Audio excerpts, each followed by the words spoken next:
Catastrophé, je suis sur la mezzanine au 5e ou 6e étage. Moi, écoute, je dirais qu'il faut que ces personnes ils s'en aillent tout de suite, quoi. Le constat alarmiste de cet architecte, effaré de ce qu'il a vu, a paradoxalement soulagé la majorité des habitants. Tout a commencé avec le chantier de construction d'un immeuble collé contre le bâtiment GIP. Au moment du creusement des fondations, cela tremblait de partout selon les familles. Mais les fissures et les dégâts sont apparus au fil des mois. Petit à petit, ça a commencé avec des petites fissures de rien du tout.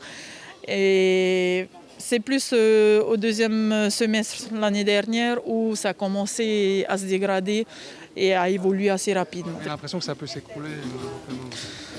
On entend péter de tous les côtés, on voit des fissures de tous les côtés. Et oui, combien de temps ça va continuer encore ? On a l'impression parfois qu'il y a un tremblement de terre, tellement cela bouge, ajoutera Cheyenne. Sauf que ce sont surtout les appartements adjacents au nouveau bâtiment qui ont subi des dégâts. À l'autre bout, Solange, elle n'a pas de problème particulier chez elle et a du mal à comprendre pourquoi elle devrait quitter son logement. Je ne veux pas partir parce que où je vais aller. Comme maman, mon chéri, il est malade là. On n'a rien. Mais on est bien dans notre appartement là. Mais si une partie du bâtiment GIP venait à s'écrouler, le reste suivra bien sûr. La mairie l'a bien compris, même s'il faudra, selon elle, attendre l'expertise judiciaire en cours. J'ai donc de faire une expertise complète du bâtiment. Et à la suite de cette expertise, effectivement, je pense qu'on sera amené à prononcer la sortie de ces familles.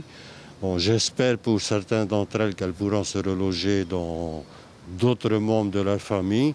Pour les autres, nous allons être obligés de nous rapprocher de l'OPH. 28 familles à reloger, la tâche ne sera pas simple, mais l'urgence semble réelle.